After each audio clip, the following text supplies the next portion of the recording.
सबसे इम्पोर्टेंट है हमें एक ऐसा प्रशासन देना है दिल्ली के लोगों को जो कि रेस्पॉन्सिव हो, जो कि जनता की ज़रूरतों के प्रति सिंपैथेटिक हो, कंपैशनेट हो। तो अगले कुछ दिनों के अंदर आप देखेंगे बहुत बड़ा प्रशासनिक फेरबदल होगा।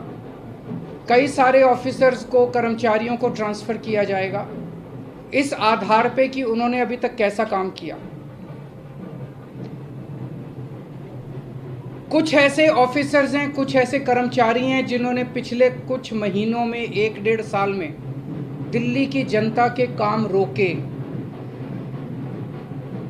कुछ ऐसे ऑफिसर्स हैं जिन्होंने दिल्ली में मोहल्ला क्लिनिक में दवाइयां बंद करा दी, अस्पतालों के अंदर दवाइयां बंद करा दी, जल बोर्ड की पेमेंट रोक के कई जगह पानी बंद करा दिया।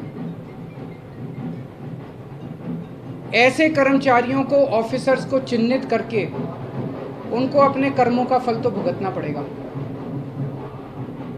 लेकिन बहुत सारे ऐसे कर्मचारी और ऑफिसर्स हैं जो बहुत घुटन महसूस कर रहे थे, ईमानदार लोग हैं, काम करना चाहते हैं। उन सारे कर्मचारियों को, उन सारे ऑफिसर्स को मौका मिलेगा काम करने का। उन सबको जो डेडवुड है, जो करप्ट हैं, जो इनएफिशिएंट हैं, उनको अच्छी पोस्टों से हटा के साइड किया जाएगा और जो अच्छे हैं, एफिशिएंट हैं, ईमानदार हैं, रेस्पॉन्सिव हैं, कंपैशनेट हैं, उन लोगों को, उन सारे अधिकारियों को और कर्मचारियों को मौका दिया जाएगा कि वो दिल्ली की जनता की सेवा कर सकें।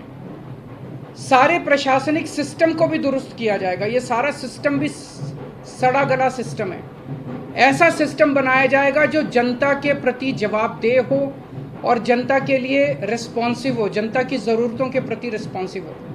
तो व्यवस्था के अंदर जितनी कमियां हैं, इन सारी कमियों को दूर किया जाएगा। तो पूरे सिस्टम को और ऑफिसर्स को और कर्मचारियों को जनता के प्रति जवाबदेह बनाया जाएगा और जनता के लिए रिस्पॉन्सिव बनाया जाएगा।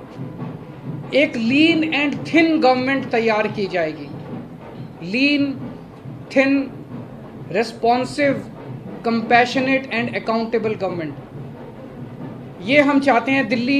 जैसे दिल्ली ने पूरे देश को शिक्षा का मॉडल दिया, हेल्थ का मॉडल दिया, अब एक ऐसे गवर्नेंस का, एडमिनिस्ट्रेशन का मॉडल हम जनता के सामने रखेंगे, पूरे देश के सामने रखेंगे। वो फैसले कई सारे गलत हैं, इनफैक्ट कई सारे तो सुप्रीम कोर्ट में पेंडिंग है। कल एल्डरमैन का केस आ रहा है सुप्रीम कोर्ट के अंदर। ट्यूसडे को डीआरसी के चेयरमैन की अपॉइंटमेंट का केस आ रहा है। फिनलैंड जो हमारे टीचर्स को नहीं जाने दिया, उसका केस सुप्रीम कोर्ट के अंदर पेंडिंग है। जब मेंशन ही किया था हमने ये केसेस तीनों, तो सुप्रीम कोर्ट की टिप्पणी काफ़ी तल्ख थी कि ये कैसे एलजी साहब रोक सकते हैं। एल्डरमैन की अपॉइंटमेंट बिल्कुल गलत हुई है। जो डीआरसी के चेयरमैन 4 महीने से फाइल एलजी साहब के पास पड़ी हुई थी, एलजी साहब ने अपॉइंटमेंट नहीं होने दी, तो हमें सुप्रीम कोर्ट जाना पड़ा। मुझे लगता है कि अब इतना सुप्रीम कोर्ट जाने की, हाई कोर्ट जाने की ज़रूरत शायद ना पड़े। अब शायद हम अपने स्तर के ऊपर ही कई सारे निर्णय